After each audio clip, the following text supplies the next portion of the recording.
Porque dele, por meio dele, para ele são todas as coisas. Essa palavra eu quero contar um breve testemunho que aconteceu comigo durante esses dias. E todos os irmãos sabem que eu estava e se encontrava doente dentro de casa, não podia vir cultuar o Senhor. E nesse momento foi um momento de fragilidade na minha vida. E o que aconteceu? O inimigo investiu bastante na minha mente, porque quando a pessoa está fora da presença, a pessoa não está junto com os irmãos, não está em adoração, a unção do Senhor não resplandece sobre nossas vidas. Por isso a importância de a gente estar cultuando juntamente com os irmãos. Então o inimigo começou a investir fortemente na minha mente, para que eu desistisse do Evangelho, para que eu largasse o diaconato, para que eu parasse de pregar e para que eu voltasse para o mundo. E eu me encontrava desabilitado, me jogado no chão, e eu não conseguia mais orar. E nas minhas orações eu só pedia a Deus: me ajuda, eu não quero voltar para o mundo. E passando 3 dias, eu nessa agonia, eu não contei para ninguém, e estava sofrendo calado. Quando o inimigo conseguiu fazer o que ele queria, e eu falei: vou desistir de tudo, vou largar tudo. Aí eu comecei a pensar como seria se eu estivesse no mundo. Aí eu comecei a pensar, se eu estivesse com a arma na mão, como seria. E eu olhei para dentro de mim, eu não ia me acostumar. Eu comecei a olhar para as festas que eu ia, e eu já não via mais graça. A festa que eu tenho alegria em estar adorando é a festa que tem o Senhor presente. E Deus me trouxe nessa noite. Deixa eu falar isso no seu coração. Você não cabe mais em lugar nenhum. O lugar que você cabe é a casa do Senhor. Oh, glória a Deus. Eu me arrepio todo quando eu louvo aquele louvor, porque só Deus sabe a presença que tem dentro do meu coração de estar na casa do Senhor. E eu não caibo mais no mundo, mas só cabo adorando ao Senhor. Oh, glória a Deus. Hoje você vai sair daqui sabendo que o seu lugar é na casa do Senhor. Quem já pisou no santo dos santos em outro lugar não sabe. Ele não sabe viver. Oh, glória a Deus. 2 Reis 4:10. Eu estava com muita vontade de pregar essa palavra. Deus colocou ela no meu coração com um propósito e uma finalidade. Amém? Quantos querem receber uma palavra de Deus?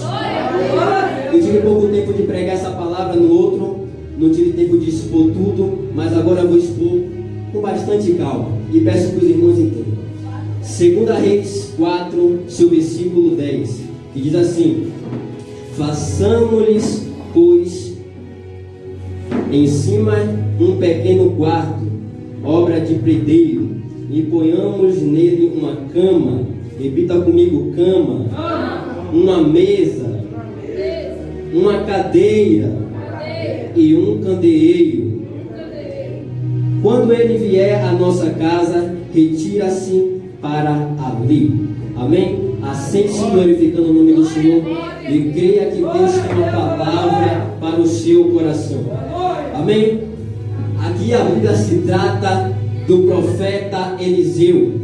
Mas para a gente começar a falar sobre o profeta Eliseu, é preciso falar sobre o profeta Elias. O profeta Elias era um profeta de muita autoridade do Senhor. Ele profetizava e ele não tinha medo. Mas só que em todas as pessoas, uma hora vai bater o medo da sua chamada. A maior certeza que nós temos uma chamada é o desejo que a gente tem de desistir, porque a chamada do Senhor sobre as nossas vidas muitas das vezes é forte e parece que a gente não vai conseguir, parece que a gente não vai viver, mas Deus sempre está conosco, nos guiando e nos levando para os lugares corretos. Só que Elias vai bater esse desânimo, como a pastora já pregou aqui, o desânimo de Elias, e ele vai ficar com medo de Jezabel. Só que eu tenho uma palavra para vocês, meus irmãos. Ainda que Elias não queira mais profetizar, ainda que bata o desânimo Elias, tem 7.000 profetas que não se dobram. Glória a Deus e aleluia. Porque Elias pensava dominava, e ele deixou-se dominar por isso, porque ele pensava que naquela terra só existia ele de profeta. Ele pensava que era só ele que profetizava, e que era só ele que pregava a palavra da verdade, e que só era ele que não se prostrava a Baal. Mas tinha 7.000 que também não se prostrava, tinha 7.000 que também não adorava. Dentre eles está Micaías. Micaías era um homem de Deus, era um profeta também de Deus, mas Elias se esqueceu dele e bate o desânimo Elias. Só que Deus chega até Elias e fala para ele: antes de eu te levar, prepara um homem que eu vou derramar unção sobre a vida dele. E é aí que eu entro com uma mensagem, que quando Deus vai levantar alguém, quando Deus vai trazer um sucessor, porque no futebol ou em vários esportes a gente vê que quando um sucessor vai vir, ele é mais fraco do que o que antecedia ele. Mas só que o time de Jeová não tem pessoas fracas. Quando Deus tira um, ele levanta outro com unção dobrada. Glória a Deus! No time de Jesus não tem jogador fraco, só tem pessoas de unção e de autoridade. E ainda que alguém tenha medo de expulsar Satanás, 7.000 está se levantando aí. Você crê? Você faz parte? Então adore a Ele.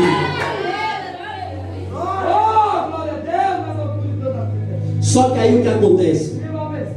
Elias vai treinar Eliseu. E ele leva Eliseu para o outro lado do Jordão. Ele pega a sua capa e ele bate sobre aquele rio, e aquele rio se abre. Só que aí, e os profetas ficam de cá, só observando. E quando está eles lá, no diálogo deles, Elias é tomado pelo Senhor, e Eliseu se encontra. E pega uma coisa aqui, que Eliseu está pegando a capa de quem estava subindo, mas tem pessoas que infelizmente está pegando a capa de quem está caindo. Como assim, pregador? Me explique isso. Tem pessoas que estão se influenciando com as pessoas que estão fracas espiritualmente, mas eu tenho uma palavra para você: se inspire com aquele que está subindo. Ah, mas na minha igreja não tem ninguém que está subindo. Se inspire no seu pastor, porque vale a pena. Aí Eliseu recebe a capa de Elias e ele se encontra naquele lugar. Ele fala: como é que eu vou voltar para o outro lado? E recebe essa palavra: Deus já te deu autoridade e é você que não sabe usar ainda. Aí Eliseu está com a sua capa, porque era de Elias, mas agora é dele. Ele pega-se pensando: o que agora eu vou fazer? Recebe essa palavra também: Deus vai te colocar em lugares estreitos para mostrar para você que você já tem poder e autoridade e que Ele já liberou sobre as suas vidas. Glória a Deus. Eliseu cheio da unção, porque antes de Elias subir, ele pediu unção dobrada, e Elias disse para ele: se me ver subindo, você receberá.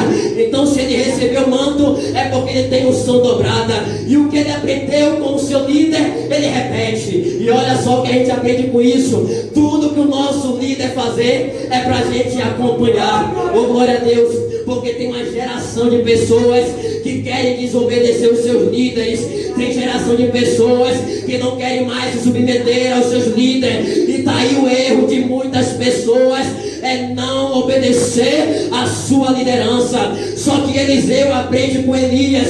E o que ele faz? Ele pega a sua capa, ele bate no Rio Jordão e o rio se abre. E imagino eu, os outros profetas que estavam do outro lado da margem, olhando e dizendo: é eu que vou receber aquela capa não pertence a Eliseu, é eu que vou ser o profeta, é eu que vou ser levantado. Aí Elias foi arrebatado e está vindo Eliseu no meio do Jordão, porque o Jordão se abriu e as pessoas estão olhando e estão dizendo: mas cadê o profeta Elias? Só veio Eliseu. Oh, glória a Deus e aleluia. Deus vai mostrar para as pessoas que duvidam da sua capacidade que você tem poder, que você tem autoridade, que Ele te escolheu e que Ele te levantou. Glória a Deus. E aqui eu começo a pregar. Tem os elementos, porque Elias vai passar por uma cidade chamada Sunem. Só tem 7.000 profetas. 7.000 profetas passavam por ali. E nenhum chama a atenção daquela mulher. Só Eliseu. Assim que ela vê Eliseu, ela avista Eliseu de longe, ela chama o seu marido, cutuca ele de lado e fala para ele: ali é um homem de Deus. Como ela sabe disso? É porque ela tem discernimento espiritual. E além de ela fazer isso, ela manda fazer um quarto na casa dela e colocando os seguintes elementos: cama, mesa, cadeira e um candeeiro. E isso tudo tem uma simbologia quando a gente tem intimidade com Deus, porque aqui se trata de um profeta, homem que orava, homem que buscava a face de Deus. Então quando a gente tem intimidade com Deus, tem uma simbologia, tudo isso agregada. E eu quero trazer essa palavra para os seus corações, amém? O primeiro que aparece é a cama. Cama, que quando a gente pensa, é lugar de dormir. Cama é lugar de descanso. Então receba essa palavra. Todo profeta passa por dificuldade. Todos nós passamos pelas aflições. Todos nós passamos pela prova. Mas tem uma cama te esperando para você descansar. Ainda que a luta venha na sua vida, você vai dormir tranquilo. Jesus chega na casa da filha de Jairo, e a sua filha está onde? Em cima de uma cama. Jesus olha para ela e diz: ela apenas dorme. Em outra tradução, ela está apenas descansando. Então é isso que vai acontecer com as nossas vidas. As pessoas vão até nos olhar e vão dizer como ela consegue ter essa paz, como ela consegue viver com tantas coisas, tantas crises na vida dela. É porque no quarto do profeta ainda tem uma cama. É porque Deus ainda está conosco. É porque a gente sabe que Ele é o eu sou. Todo mundo, quando vai dizer eu sou, tem que se derivar de alguma coisa. Me explique, vou te explicar. Eu sou preguiçoso, eu sou feio, eu sou alguma coisa, eu sou trabalhador. Mas Deus é o único que pode falar eu sou e acabou. Todo mundo, quando for falar alguma coisa, eu sou empresário, eu sou isso e aquilo. Mas Deus é o eu sou. Por quê? Porque Ele é o Deus de todas as coisas. Oh, glória a Deus. Você precisa de provisão? Deus é o Deus da provisão. Você precisa de cura? Deus é o Deus da cura. Você precisa de alguma coisa? Deus vai entrar em providência. Porque Ele é o sou. Ele é o eu sou. Ele é o eu sou. Oh, glória a Deus. Segundo objeto é a mesa.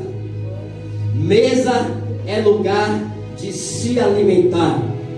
Todos nós sabemos que quando a gente vai para a nossa casa, quando a gente senta na nossa mesa, é porque a gente vai se alimentar. E no quarto do profeta existia uma mesa. E eu peço que vocês prestem bastante atenção, porque tem algo forte para os seus corações.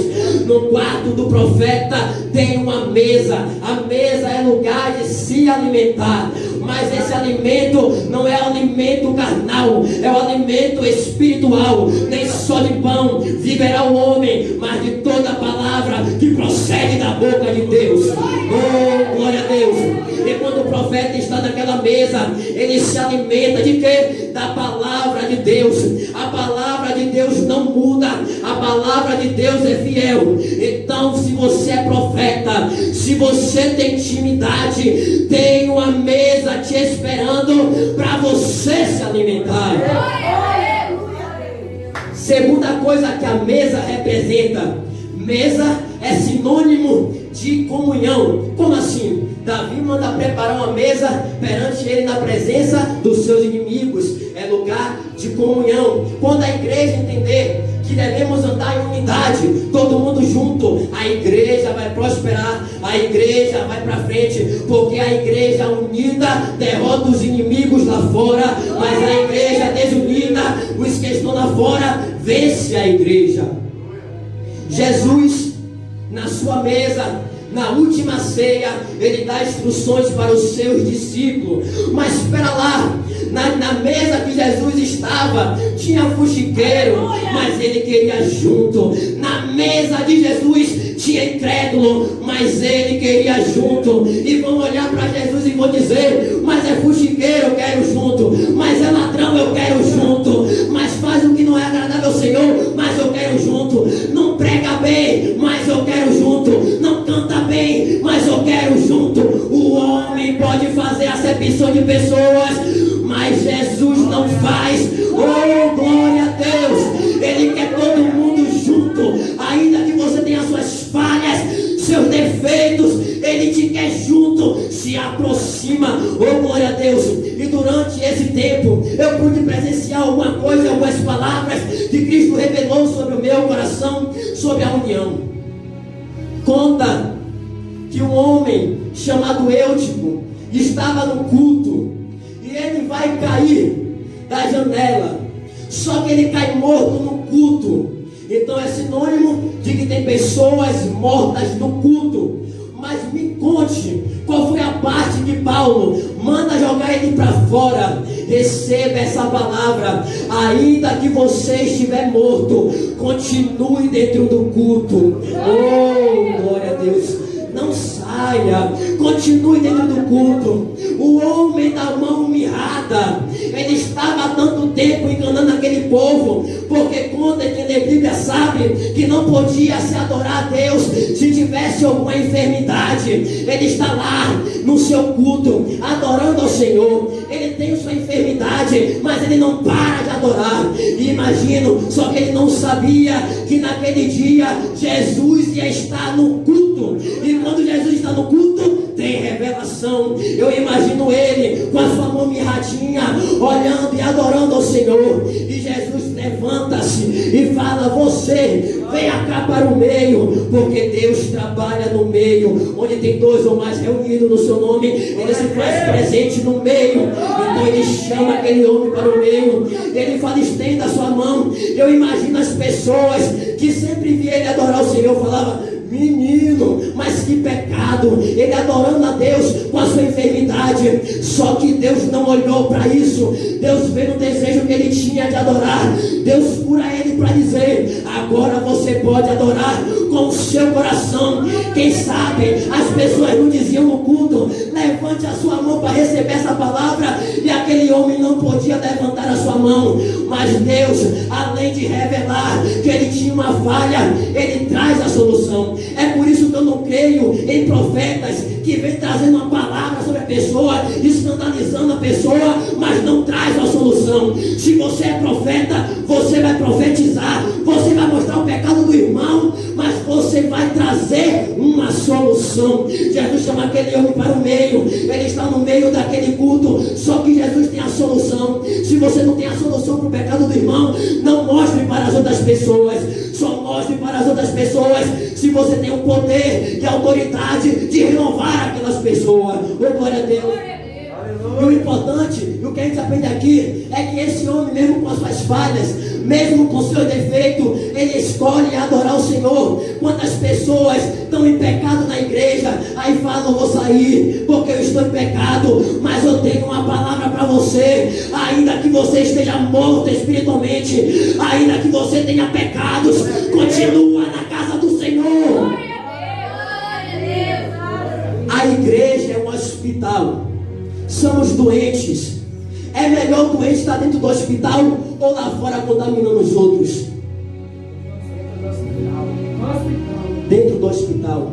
Então continue. Ainda que você estiver doente, uma hora vai acontecer. Porque tem dois tipos de relógio. Um se chama Cronos e outro se chama Kairos. Kairos é o tempo de Deus, Cronos é o tempo do homem. Se no Cronos não aconteceu, no Kairos está para acontecer. Terceiro, a cadeira.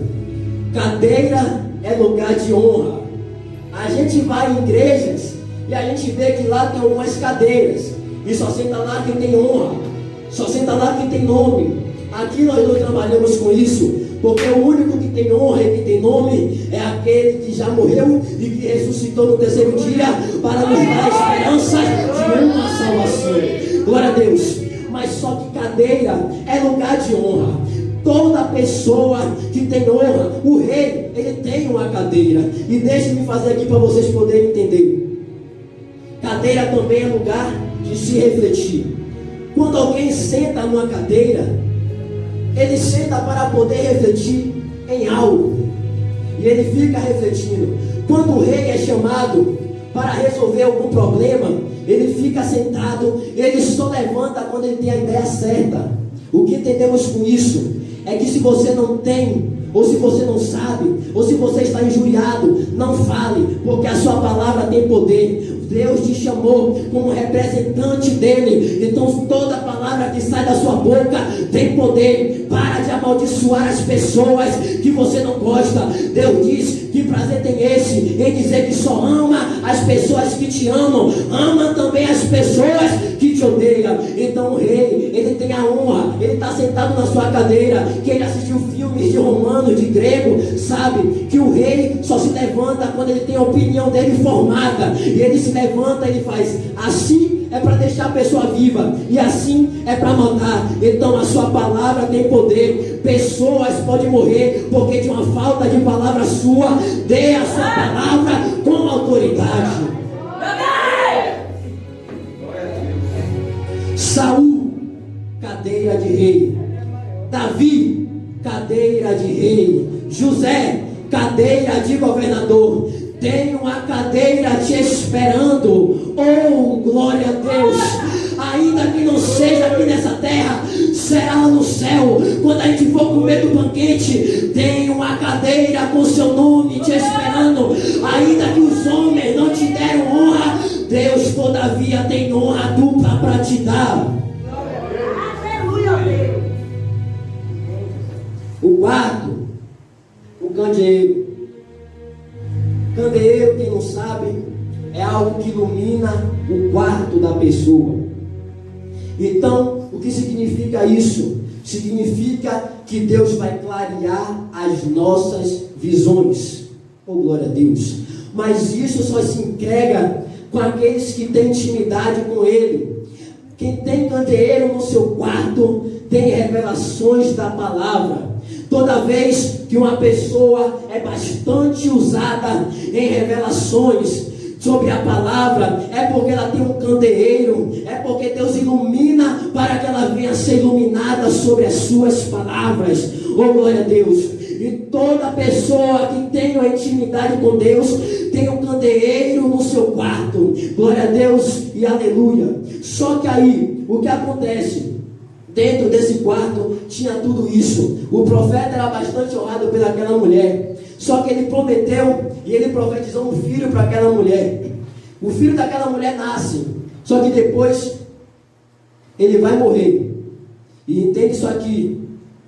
A promessa, Deus promete, Ele cumpre. Mas quem mantém a promessa viva é a gente. Como assim? Quantas pessoas, se eu perguntava aqui para todo mundo tem alguma coisa que Deus prometeu e que ainda não se cumpriu. Por quê? Porque a gente pensa que já morreu. Só que a promessa daquela mulher é o filho. O filho morre. E ela não se abate. Ela não fica prostrada. Ela não se acostuma com aquela situação. Ela faz diferente. Ela se levanta e ela vai atrás de quem pode fazer reverter aquilo.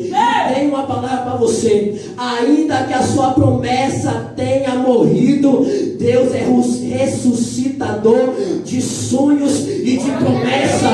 Satanás não vai mais bater na sua cara e dizer que as promessas não vão se cumprir. O Deus ressuscitador de promessas está nesse lugar. Eita glória, aleluia. Entrega na mão dele, porque ele vai ressuscitar. Glória a Deus. Aleluia.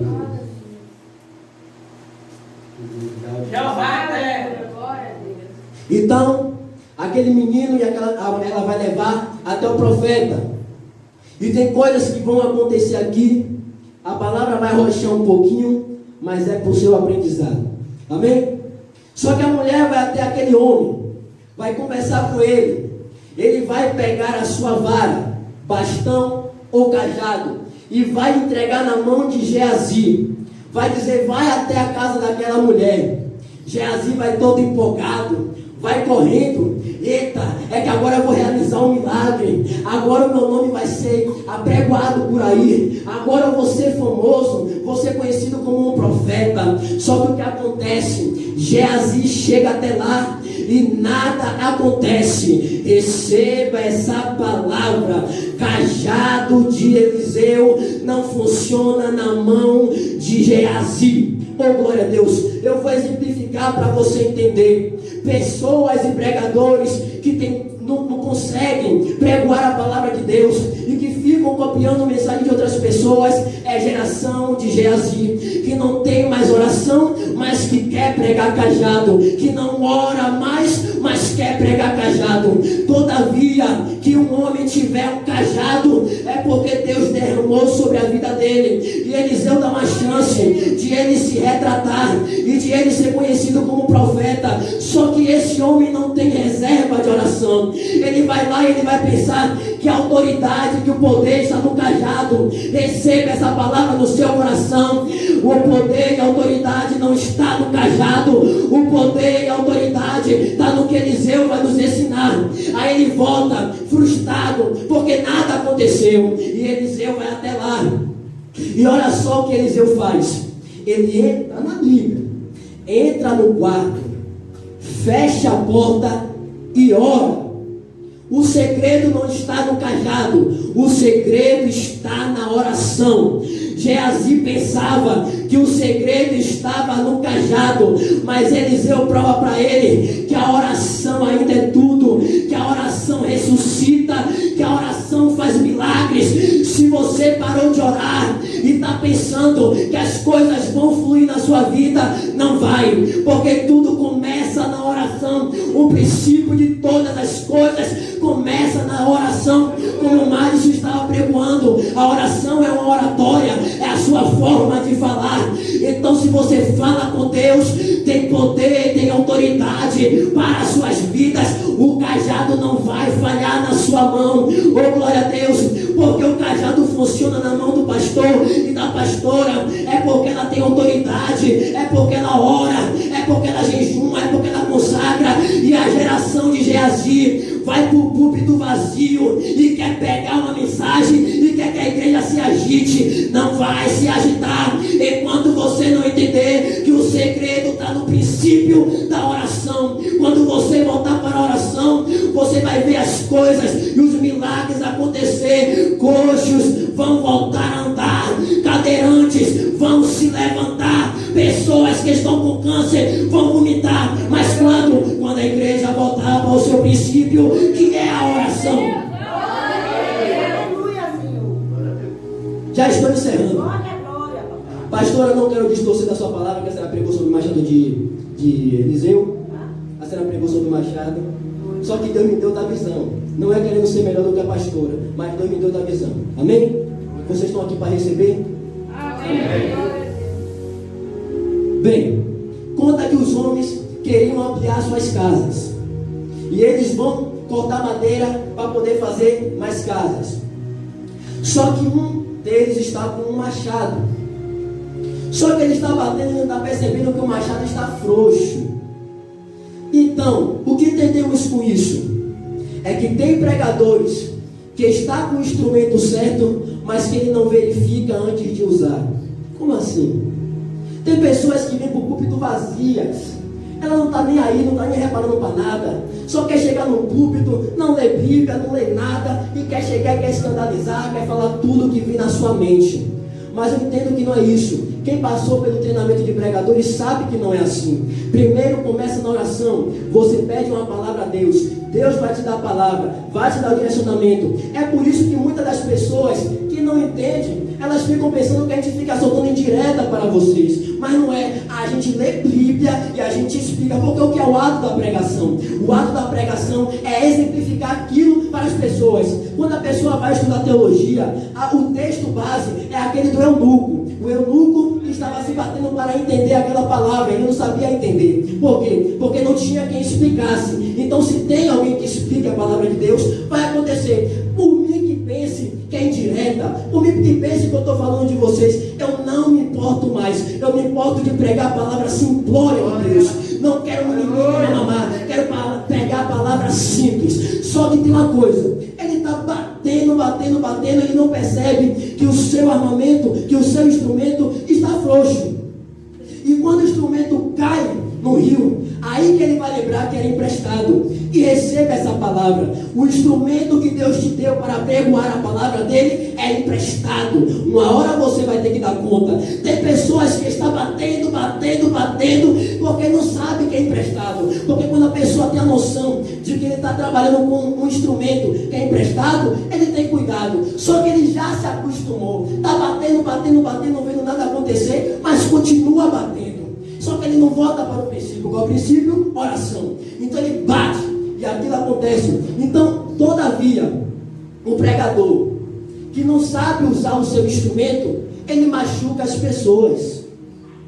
Você poderia imaginar o que poderia acontecer se ele bate aquele machado mais um pouco alto, poderia cortar o pescoço de alguma pessoa.